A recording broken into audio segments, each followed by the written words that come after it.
안녕하세요 여러분, 세상돌아보기입니다. 예, 오늘은 25년 11월 20일이고 목요일입니다. 자, 오늘은 제가 어제 이제 KF21 6세대에 관련된 카이 동영상을 기반으로 말씀을 좀 드렸는데, 그때 같이 이제 아덱스 정리 이런 류로 나온 거거든요. 어제가 제가 이제 소개드릴 때 하루 된 영상인데, 오늘 보니까 영상이 없어졌더라고요. 제가 어떻게 알게 됐는고 하니, 어제 이제 그 아덱스 시리즈를 보면서 수리온에 대한 이야기가 있었어요. 그래서 수리온의 파생형에 대해서 망라한 부분, 성능 개량이 된 부분에 또 이야기도 있고 해서 상당히 요긴하겠다. 오늘은 막 그걸로 말씀을 드리면 되겠다, 이런 생각을 하고 있던 차라 그것을 나중에 볼 영상으로 등록을 해놓고 수리온 영상을요. 당연히 어제 KF21 영상도 제가 다시 볼 영상에 등록을 했겠죠. 오늘 보니까 그게 없어요. 그게 이제 없어진 영상은 사라지거든요. 나중에 볼 영상에. 그래서 KF21 영상도 다시 카이 채널에 가서 보니까 없어요. 자, 이건 왜 없어졌을까? 어제 저도 말씀드렸지만 너무 요긴한 정보가 너무 많이 포함되어 있었다. 저는 막 그 정도 생각이 듭니다. 예. 그래서 내부적으로 검토를 하고 이걸 내놨을 텐데, 그 사이에 무슨 착오가 있었던 것 같고, 또 하나는 잠시지만 이틀 정도 있었고, 한 10,000명, 20,000명 정도 본 것 같아요. 조회수가.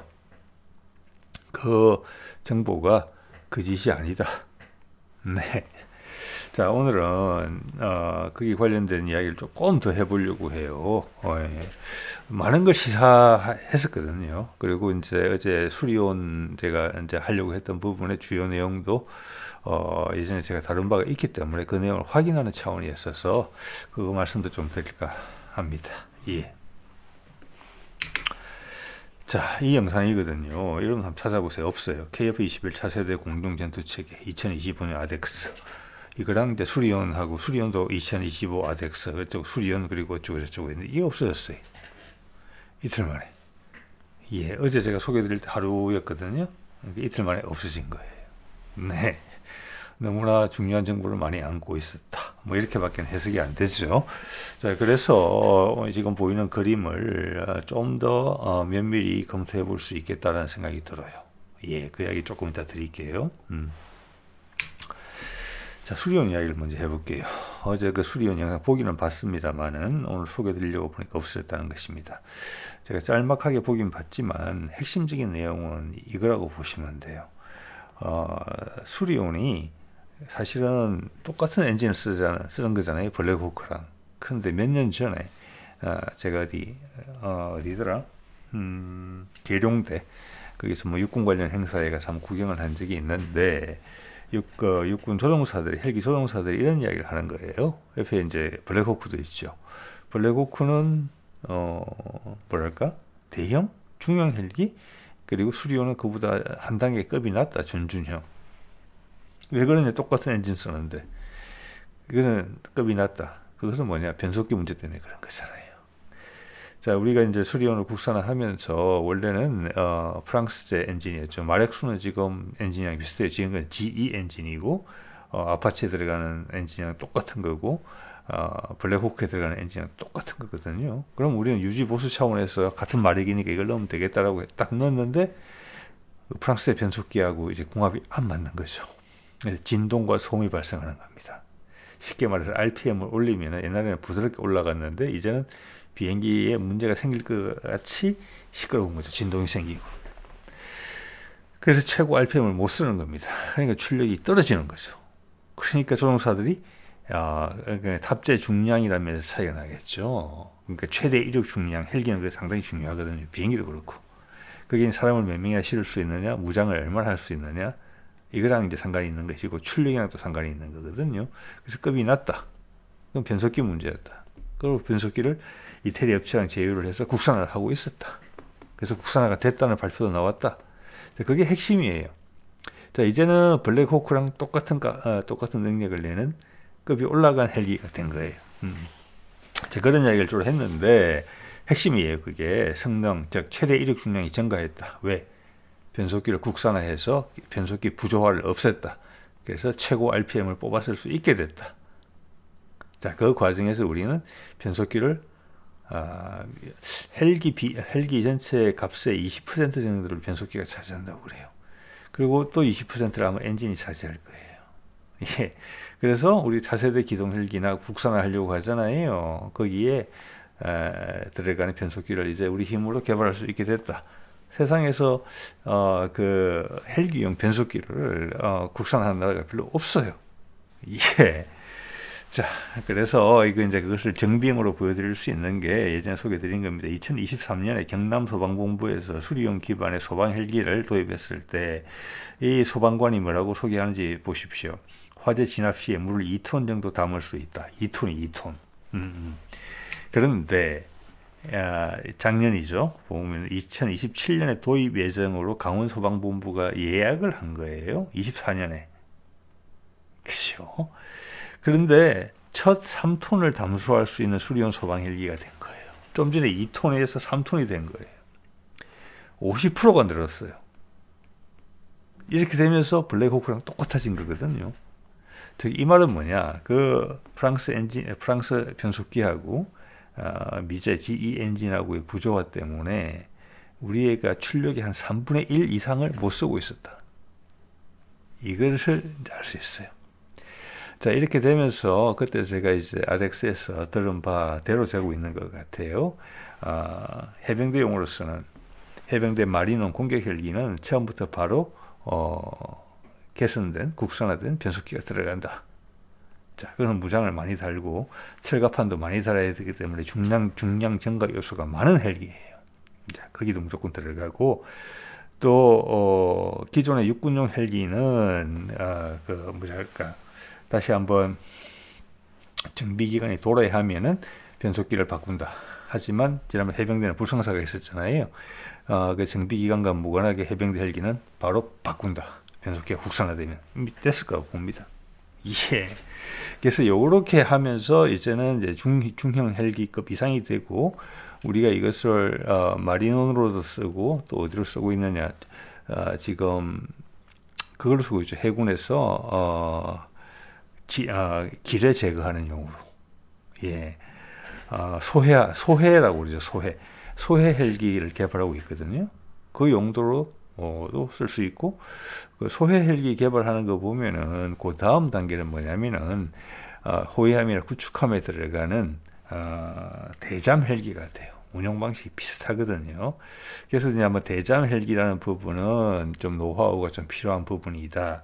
여기 해상 레이더도 따로 개발해야 되는 부분 또한 있거든요. 해상 레이더를. 왜냐하면 대잠 헬기가 우리 무장을 발사했을 때 함정에서 그것을 중계하는 역할을 하고 목표물을 탐지하는 역할을 해요. 멀리 떨어져 가지고.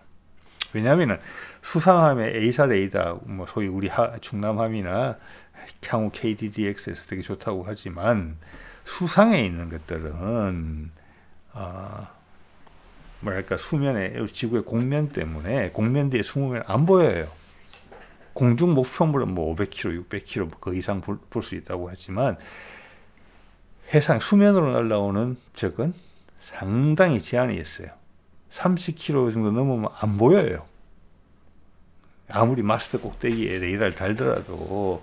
그래서 그때는 이 대잠 헬기가 가서 수상 목표를 찾는 역할이 상당히 중요하거든요.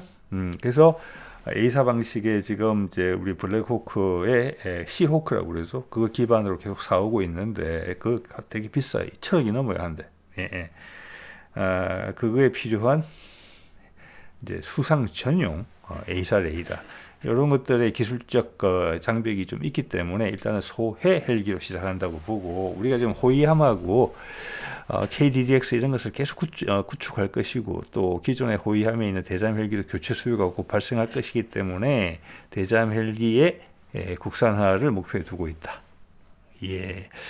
자, 이런 것들이 있었고 또 지금 어제도 말씀드렸지만 KF-21에서 두 단계에 걸친 무인기를 활용하는 부분이 있는데 우리 헬기도 그런 식으로 될 것 같습니다.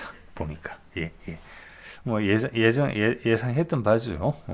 그와 같이 이스라엘과 같이 협업해서 개발하고 있다. 그게 부가해서 다른 것도 생각하고 있는 것 같다. 이런 게 보입니다, 눈에. 자, 그런 게 이제 헬기 관련된 주요 내용이었고, 자, 다시 이제 KF21로 들어와서 보면은 예전에 이게 1921년도에 이게 어디더라? 카이 아니면은 LIG에서 공개한 겁니다. 대한항공에서 공개한 걸 수도 있고, 여기 보면은 저피타 무인 편대기 체계 개발 이래가지고 2025년, 26년부터 들어가는 것으로 되어 있는데, 이게 지금 이번에 이제 벌써 시험 비행을 그럼 하고 있는 거잖아요. 이거는 더 앞당겨질 거라고 봅니다. 예. 그리고 한 30년 30에서 35년 사이에 32, 3년에 편대기 양산 지금 그 당겨질 것으로 보여요. 네. 그와 동시에 중요한 게 밑에 제가 동그라미 친 거 보십시오. 30년 무렵부터 KF-21의 성능 개량이라고 되어 있고 딱 밑에 적혀져 있잖아요. 5세대 카이. 예. 그러면 바로 6세대가 되는 거예요. 이것은 KF-21의 성능 개량 5세대라고 의미하는 것은 2030년부터 이것도 앞당겨질 가능성이 높아요. 이것은 뭐냐? 지금 스텔스 도료하고 스텔스의 구조체는 다 이미 적용되고 있는 것으로 파악되거든요. 엔진 부분에 엔진 노즐 부분을 스텔스 형상으로 바꾸는 그 정도 부분하고 또 이제 본격적으로 내분 무장창을 활용한다는 부분이 적용되는 거예요. 여기. 이것이 무슨 21년도에 나온 이야기예요. 죄송합니다. 21년도라기보다는 22년도 정도에 나온 이야기거든요. 자, 이것들이 더 앞당겨진다. 예, 이것들은 옛날부터 이미 신호가 있었다. 이거는 이제 확실히 보여줬었다. 근데 너무 많이 보여줬다고 카이가 또는 군에서 생각한 모양이다. 예. 자, 이렇게 되면은, 그때도 제가 이미 적었습니다만, 유무인 복합 체계를 세계 최초로 지금 활용하는 거예요. 그것도 2단계로까지. 예. 자, 어제 보여드렸던 내용인데, 이게 보시면 2단계라는 게 보이시죠? 어제 뭐 네트워크 모자이크를 말씀드렸으니까, 오늘은 보면 KF-21 한 대가 4대의 편대기, 미디엄 사이즈. 옛날에는 이제 로얄 윙맨이라고 했던 거, 그거를 일단 관장을 하고, 로얄 윙맨이 그 앞에 있는 더 작은 무인기를 또 활용한다. 근데 실제는 이렇게 단계별로 내려간다기보다는 복합적으로 활용하는 것으로 보이고, 가운데 크기의 큰 무인기는 공대공이 주요 목적이다라고 어제 분명히 지금 사라진 영상에서 이야기를 했습니다. 그와 반면에 이제 초소형 무인기는 일단 지상 공격용이 위주로 보이긴 하는데 KF-21에 당연히 그러니까 저기 큰 무인기의 몸속에도 들어갑니다. 몇 대가 들어갈지는 모르겠으나 그리고 KF-21의 몸속에도 들어갑니다. 예, 마지막 나의 호위용으로. 예, 자 그런 부분들이 있긴 한데 이 부분에 대해서 조금 더 생각을 제가 가다듬어 보겠습니다. 예전에 다 뭐 이래저래 들었던 말씀인데 이 자료가 귀한 것 같아서 좀 더 생각을 하다 보니까 그런 예전에 다뤘던 내용들하고 이렇게 엮이면서 좀 더 포괄적인 생각을 할 수 있게 됐습니다. 자, 이게 좀 그 두 가지 KF-21과 활동하는 무인기 중에서 큰 겁니다. 예, 로얄 윙맨이라는 거죠. 그림 보이시죠? 여기 보면 앞에를 바꿀 수 있게 돼 있어요.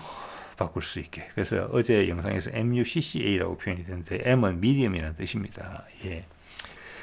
저 앞에 디코이, 제일 위에 거부터 볼게요. 디코이는 이해가 되시죠? 디코이는 미끼라는 뜻이에요.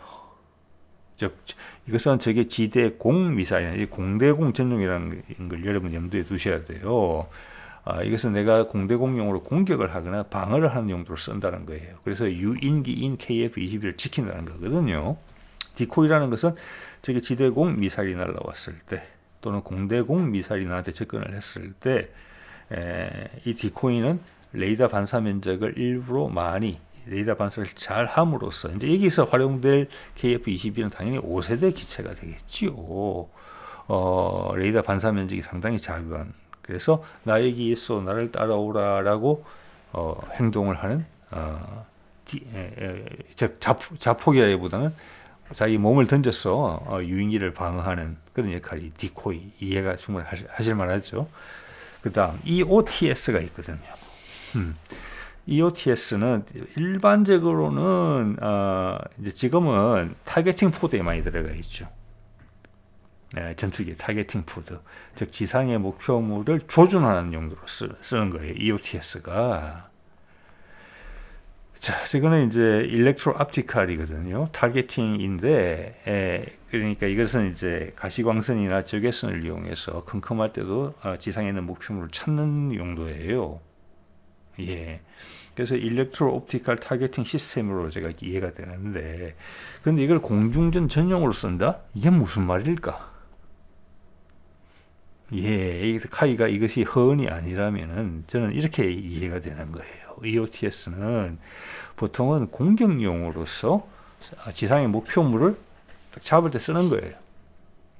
그래서 나의 공대지 무장을 낙곤을 하는 용도로 쓰는 거거든요. 근데 공대공이라고 막 이야기를 한단 말이에요. 공중전 전용이라고. 그럼 이게 무슨 말이냐? 저는 그거라고 생각했습니다. 저게 지대공 미사일이나 또는 특히 공대공 미사일이 근접에서 오는 경우에는 그것이 레이더 추적이 아니고 그거일 가능성이 높죠. 적외선 추적 내지는 그걸 겸비하고 있을 수가 있어요. 레이더 추적과 적외선 추적을.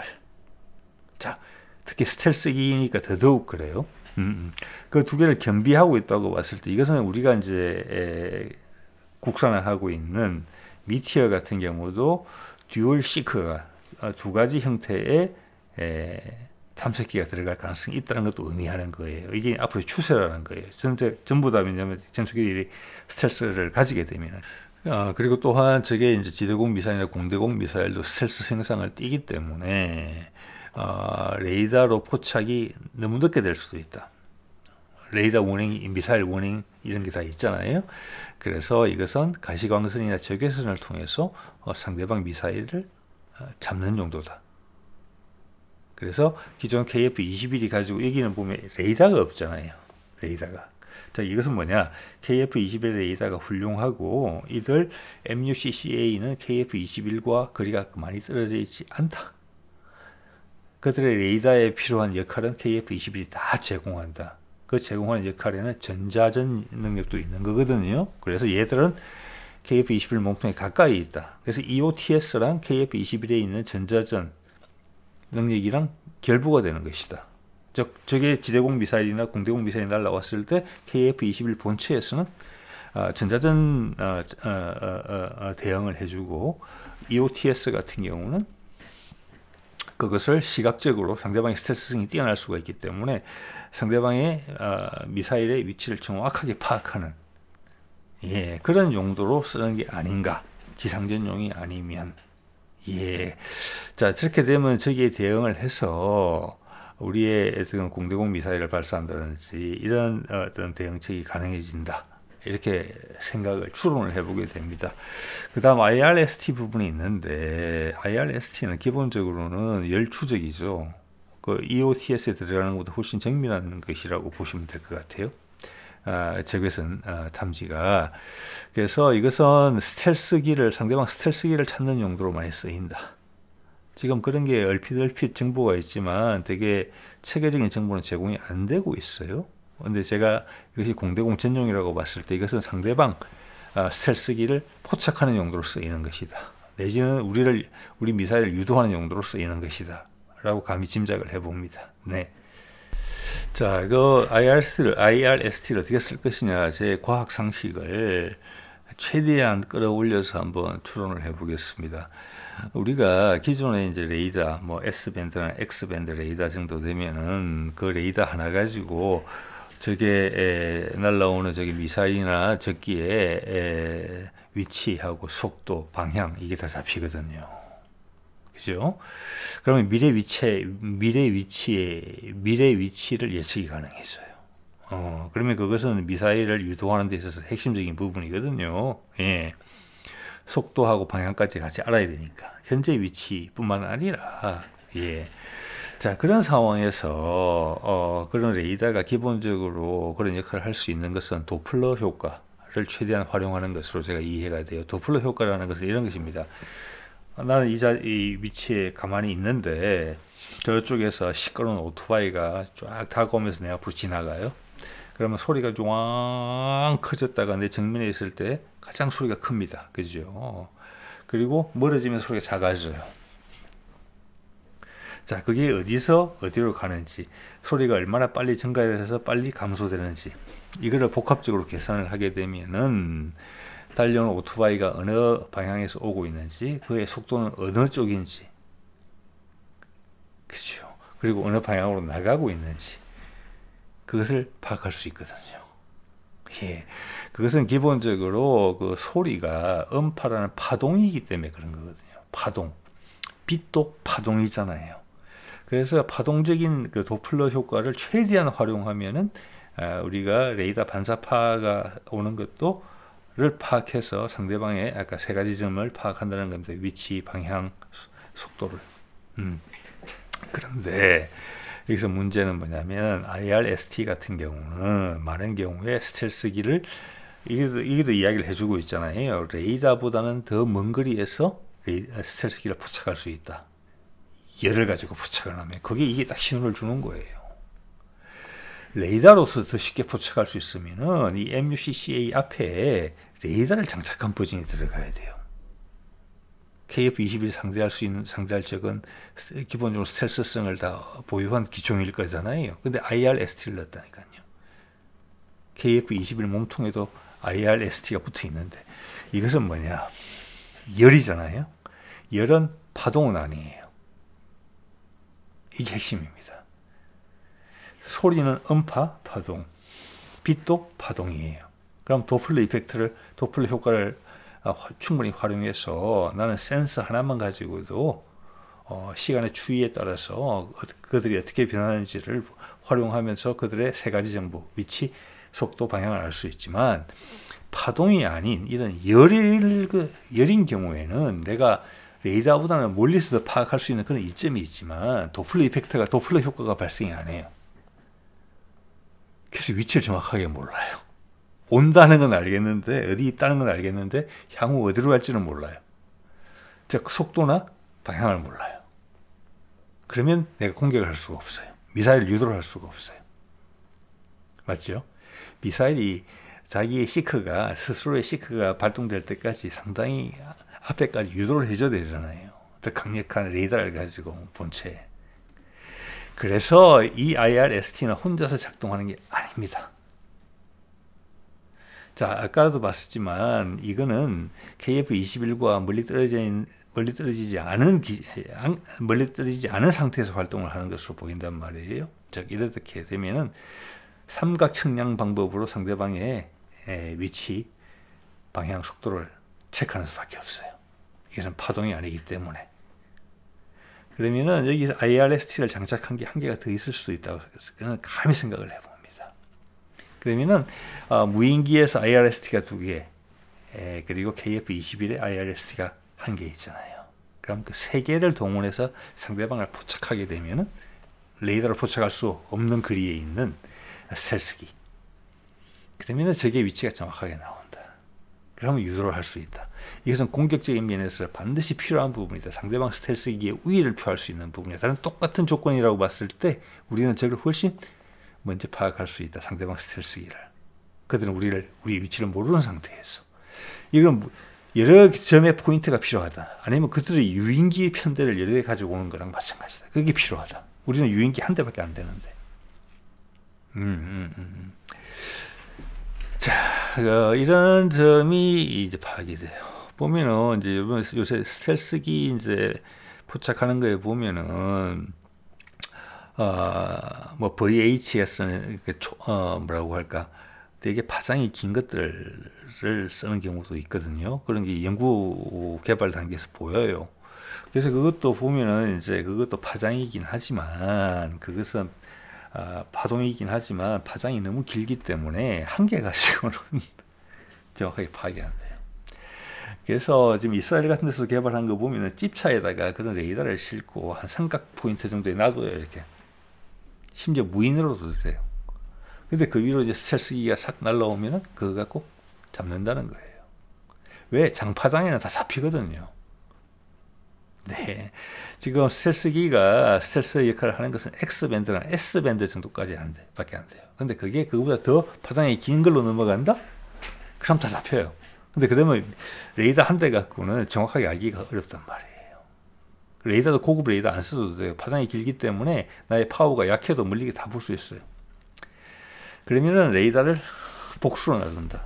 삼각형량 하듯이. 그럼 걸린다. 그건 저렴하게 상대방이 잠입해오는 스텔스기를 확보할 수 있는, 찾을 수 있는 방안이거든요. 여기서는 IRST를 통해서 공중에서 똑같은 삼각 측량 방법을 통해서 한다. 자, 이런 거가 파악이 돼요. 예, 여기에 왜 MUCCA에 레이더를 장착한 버전이 없는가를 보면 알 수 있어요. 예, 전자전기 버전도 없잖아요. 자, 그래서요, 제가 말씀드린 거예요. 얘들은 KF-21과 상당히 가까이 활동한다. 이들의 레이더가 없는 것은 KF-21 레이더가 다 커버해 주기 때문에 그렇다. 여기에 전자전 능력이 부여되지 않은 것은 KF-21의 전자전 능력으로 다 커버가 되는 거리에서 활동하기 때문에 그렇다. 이게 다 이해가 되는 거예요. 그리고 KF-21 레이더의 탐지 거리와 전자전 능력은 상당히 멀다라는 것도 동시에 알 수 있어요. 예. 자, 그 다음 작은 애 마지막 SUCCA라는 거, 이걸 보면은 구성이 달라요. 구성이 여기 보면은 EW가 있죠. 전자전 능력이 있어요. 그리고 EOIR은 똑같고 디코이도 뭐 똑같고, 여기는 마지막에 공격 버전이 있죠. 탄두가 들어간 버전이 있죠. 이건 미사일로 쓰겠다는 거거든요. 근데 여기는 IRST 없어요.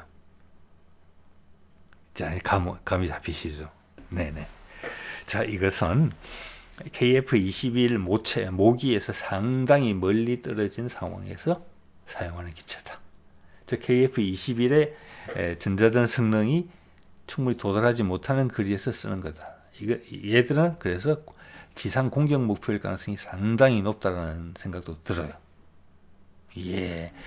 자, 디코이라는 부분이 있는데, 이것은 이 디코이는 이 전개되는 그런 용도로 쓰는 게 아니라 KF-21에 내장되는 형태로서의 디코이인 것 같아요.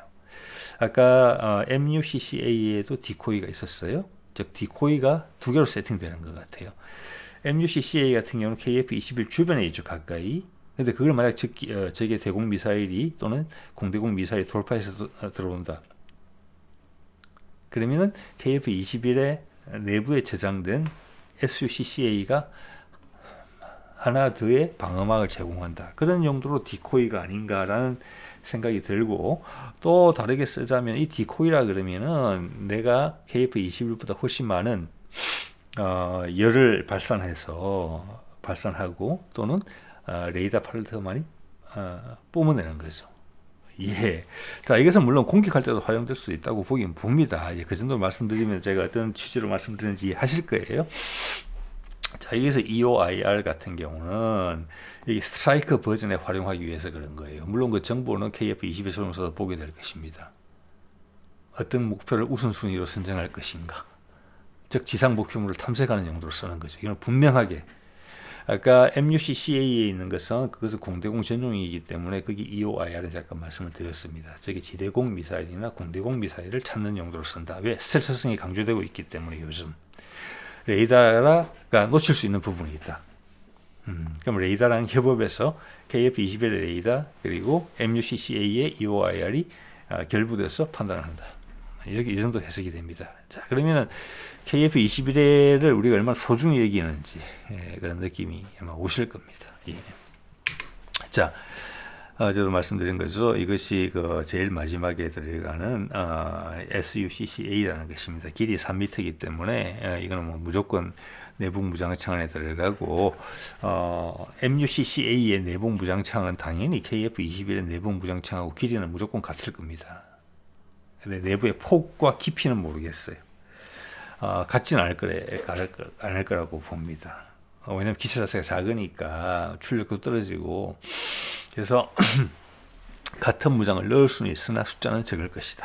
이런 생각을 해보게 되는 것이고, 자, 이것이 컨셉이 우리가 독자적으로 하는 컨셉 아니에요. 이게 DARPA라고 DARP라는 것은 우리말로 치자면 미국의 방사청이나 국방과학연구소 같은 곳입니다. 여기서 C-130으로 보이는 수송기에서 공중 발사 소형 무인기가 나오는 모습이 보이죠. 예, 우리랑 다른 점이 있다면은 이 기종들은 직선이기고 우리는 후퇴이기다. 그래서 우리가 더 빠른 것이다라는 걸 알 수가 있어요. 그래서 우리가 여기서 나온 컨셉을 적극 수용해서 실행화를 빨리 움직였다. 이렇게 수송기에서 나온다는 것은 수송기에 놓고 실험을 한번 해봤다고 이해가 될 수 있는 부분이 있거든요. 근데 우리는 그게 바로 KF-21 몸체는 물론이고 KF-21과 같이 활동하는 중형 무인기의 뱃속에도 넣겠다. 이런 이야기를 한 거잖아요.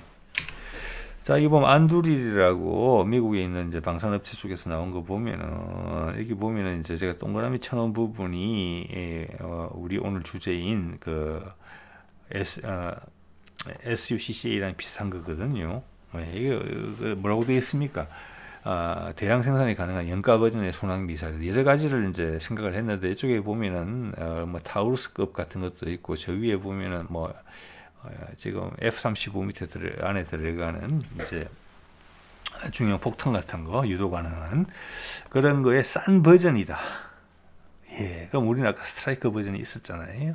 예, 그런 걸로 생각하시면 되는데 지금 안두릴 같은 컨셉을 보더라도 주로 폭탄용으로 쓴다는 거예요. 미사일용으로 싸다.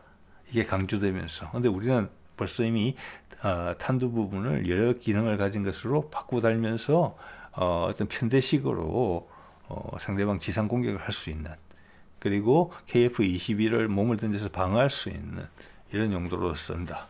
전자전 능력까지 넣는다. 그래서 상대방의 지상 방공 레이더를 의미하는 것입니다. 가까이 있는 거. 예.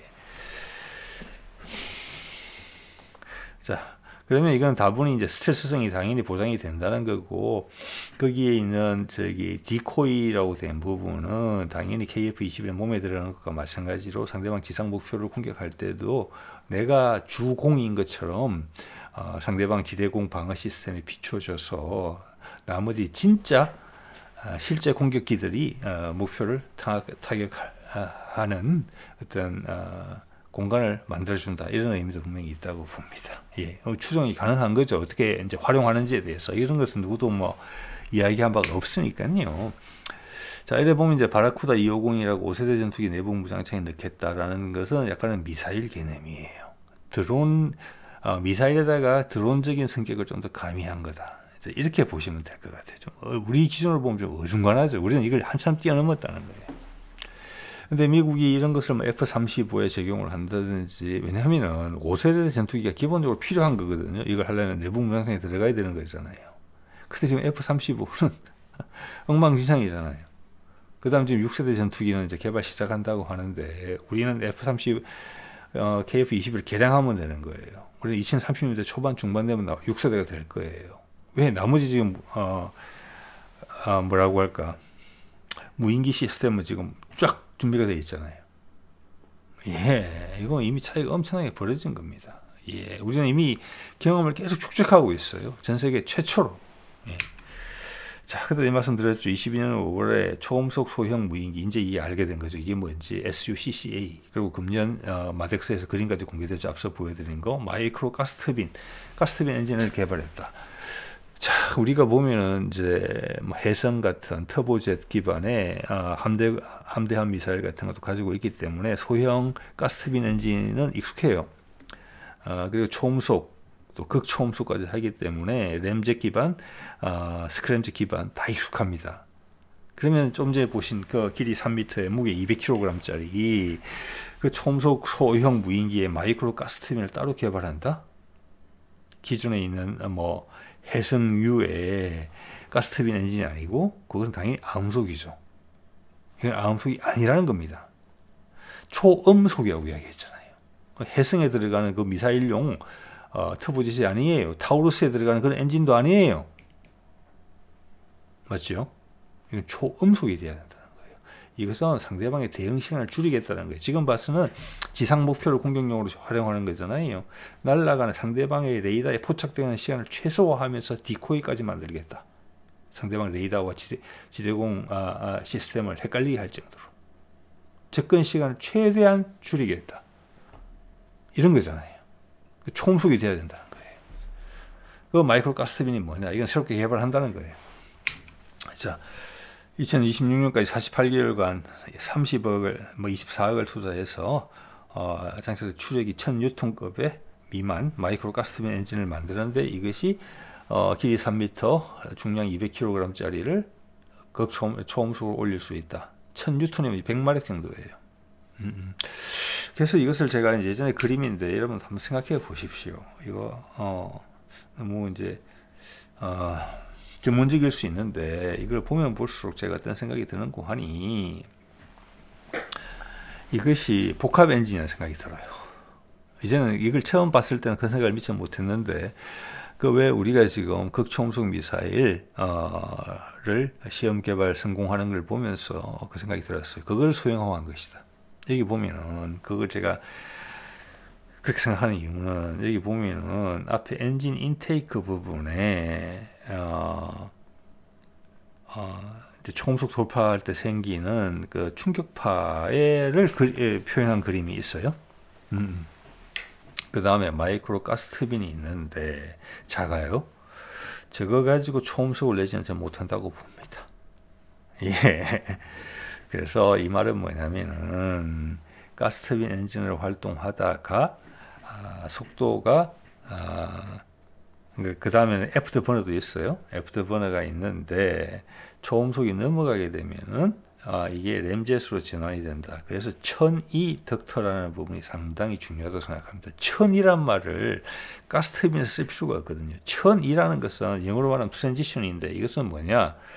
가스터빈에서 터빈에서 램젯, 램젯에서 스크램젯으로 딱 엔진의 스타일이 바뀐다를 의미할 때 쓰는 표현이란 말이에요. 그리고 앞에 충격파로 압축하는 부분이 보인단 말이에요. 즉 이것은 처음에 애프터 버너를 통해서 확 가속을 해서 마하 2, 3이 도달하게 되면 단기간에 도달할 수 있을 거 아니겠습니까? 그러면 앞에 충격파가 발생해요. 그러면 가스터빈에 있는 지금 몇 개 안 돼 보이는 안에 프로펠러를 우회해서 바로 애프터 버너로 들어간다. 압축된 공기가. 그 압축은 이제 바람개비로 압축을 하는 게 아니라 초음속에 의한 충격파로 압축이 되죠. 그 애프터 버너 부분에서 연료를 뿜어서 저기가 주 연소관으로 사용해서 간다. 그렇게 되면은 초음속이 가능하다. 상당 기간 날아갈 수 있다. 예, 저는 그래서 이런 복합 엔진, 사실 우리 복합 엔진 개발하고 있거든요. KF-21의 6세대용으로. 지금 6세대 항공기들의 핵심이 뭐냐면은 M유, MT뿐만이 아니라 슈퍼 크루징이 들어가 있어요. 슈퍼 크루징. 즉 작전 반경이 엄청나게 길어져야 돼요. 그러려면 애프터 버너를 갖고는 안 돼요. 애프터 버너를 켜지 않고도 초음속으로 계속 나를 수가 있어야 돼요. 그러려면 복합 엔진으로 가야 되거든요. 복합 엔진은 뭐냐? 마하 1, 2 정도까지는 기존의 터보젯. 그게 넘어갔을 때는 램젯을 써야 되는 거거든요. 그걸 구현한 거예요. 아주 작게. 그러면서 우리는 지금 6세대용 KF-21 지금 엔진 국산하는 부분은 초창기에는 기존 엔진을 내구성이 강한, 내열성이 강한 소재를 씀으로써 출력을 높이는 용도로 쓸 거예요. 그 다음은 복합 엔진이에요. 예, 그거에서 실험한 거예요, 우리는. 네, 이런 것들이 설명이 된다고 봤습니다. 자, 오늘 이 정도 말씀을 드리도록 하겠습니다. 네.